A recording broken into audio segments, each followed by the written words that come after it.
একটা আদর্শবান মেয়ে আমি পেয়েছি, একটা আদর্শবান মেয়ে, একটা চরিত্রবান মেয়ে।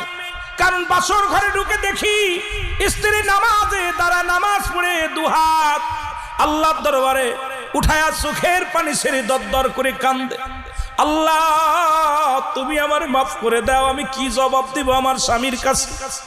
আমি কি জবাব দিব স্বামীর কাছে? চোখের পানি ছেড়ে ছেড়ে কাঁদতেছে।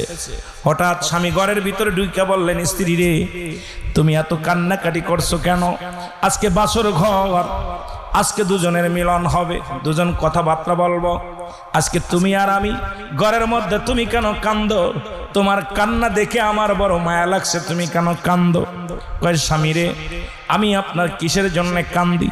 আমার আল্লাহ মাফ করবে কি না? আপনার হক আমি নষ্ট করেছি। কয় কেবল বাসর ঘরে আসতে পারলাম না, কেবল বাসর ঘরে আসতে পারলাম না, তুমি আমার কি